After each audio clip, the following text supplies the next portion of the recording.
ये सब बताता है कि ओशो की छाँव में हम सब जी रहे हैं। निश्चित रूप से उनकी ही छाँव में इतना उत्सव, इतना सेलिब्रेशन और इतनी जागरूकता साथ साथ में हो सकती है। मैंने आप सबको देखा पिछले दिनों, जब आप शांत बैठते हैं तो सन्नाटा छा जाता है।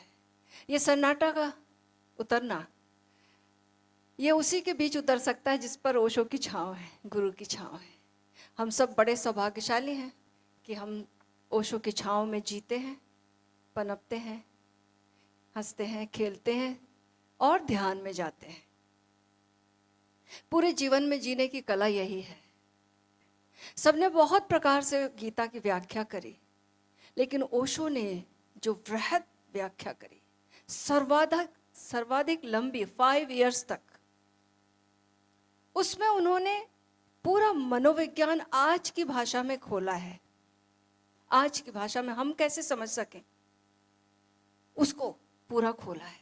आज के एप्रोप्रिएट तरीके से उन्होंने प्रस्तुत किया है और फिर प्रयोग बताए हैं कि हम अनुभव कैसे कर सकें।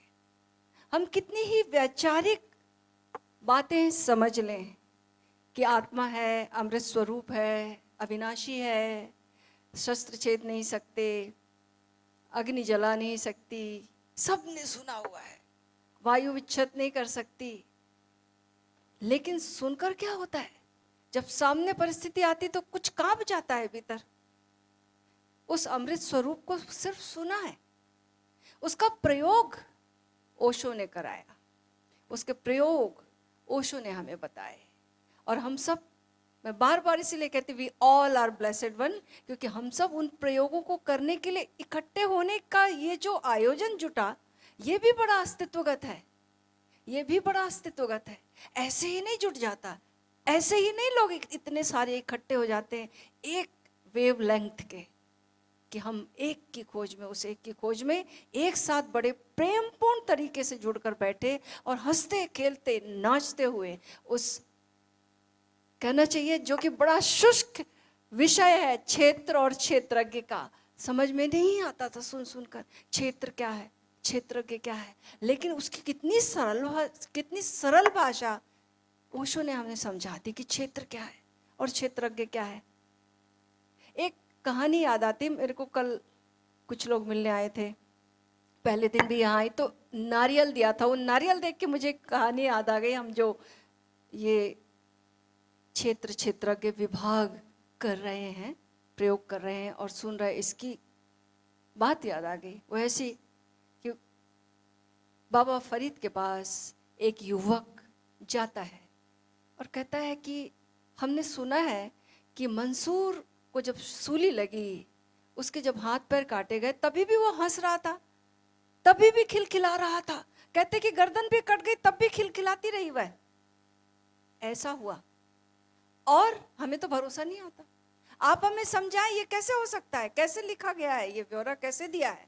और हम तो आपको भी देखते हैं, कितने लोग आते हैं आपको, कई लोग सम्मान करते तो आपको कुछ नहीं होता, कितने लोग आपका अपमान कर जाते तो आपको कुछ नहीं होता, कितने बार आपके जीवन में पीड़ाएं आती तब भी आपको वैसे ही देखते हैं, आपको बीमार देखते तब भी वैसे ही, आपको स्वस्थ देखते तब भी वैसे उछलते हुए। बात क्या है ये? हम कैसे ऐसे हो सकते हैं? तो बाबा फरीद ने जो उत्तर दिया वो बिल्कुल भगवान कृष्ण ने जो गीता में हमें समझाया वैसे ही उत्तर एक प्रयोग के माध्यम से दे दिया। बोला कि ये नारियल के ढेर लगे हैं, उसमें से नारियल ले आओ। उठा के लाया वो व्यक्ति नारियल। बोला इस नारियल को ऐसे तोड़ो कि इसकी गिरी जो है वो उसको चोट नहीं लगे।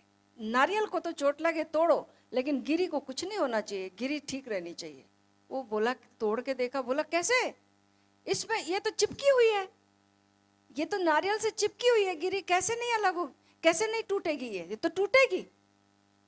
तो बाबा फरीद हंसे और बोले अब दूसरा ढेर लगा, उसमें से ले आओ नारियल। उठा के लाया। बोला इसको तोड़ के बताओ, ऐसे तोड़ो कि गिरी जो है उसको चोट ना आए।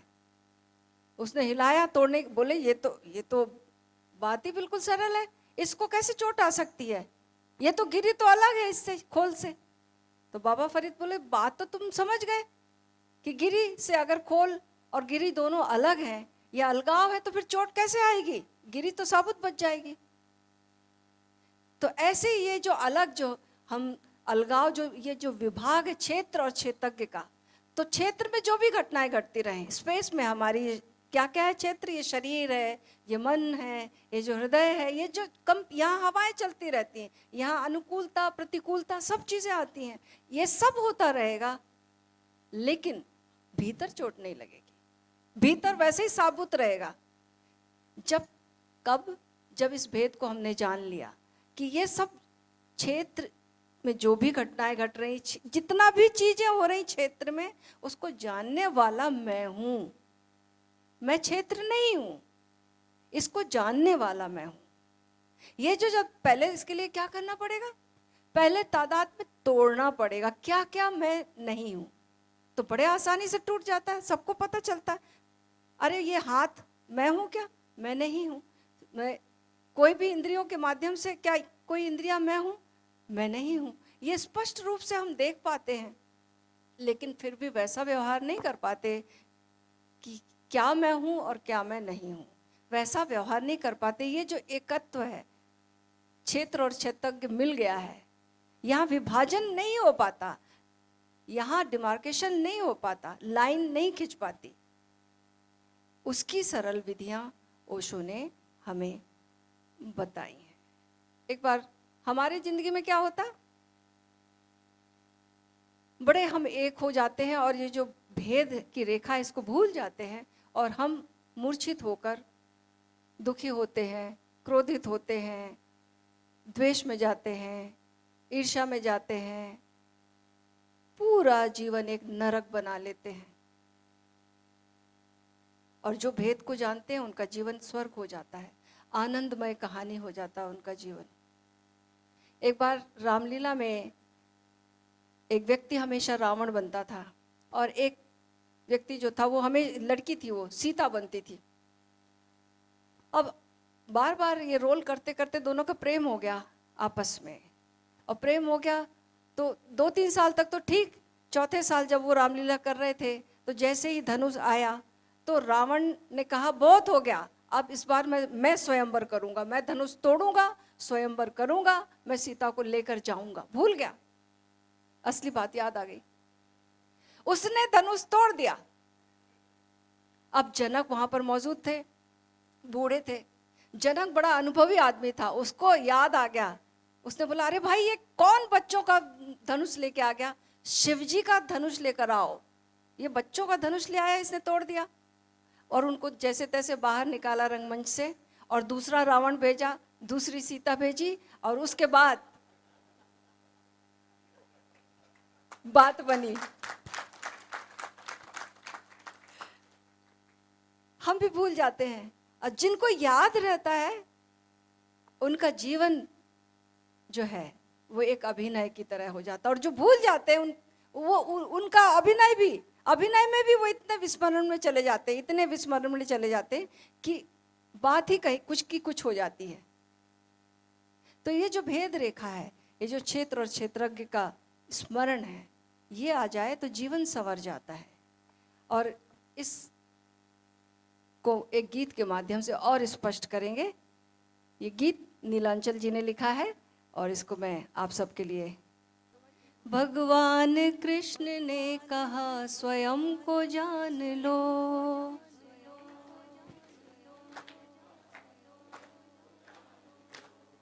फिर से क्या कहा?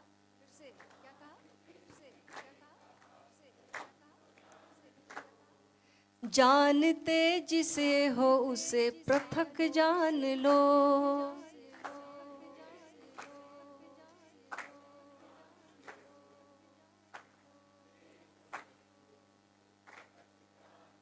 जो जो हम जान रहे हैं उसको भिन्न, अपने से भिन्न पृथक जान लो। अंदर का नेत्र खोलो हे पार्थ देख लो,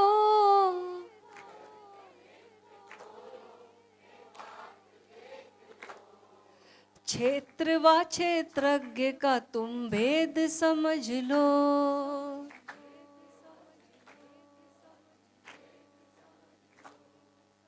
क्षेत्र है परिवर्तन नूतन से पुरातन,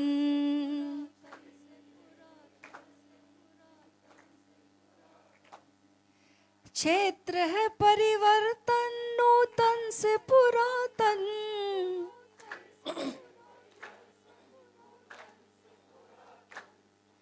चेतन क्षेत्रज्ञ है शाश्वत व सनातन।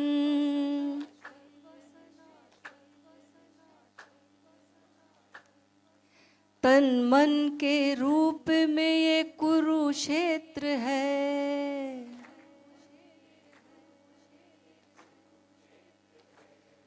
जानता इसे है वही धर्म क्षेत्र है।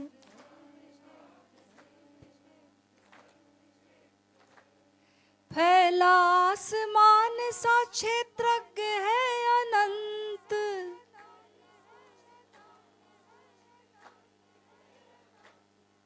मेघों जैसे क्षेत्र का आरंभ है व अंत।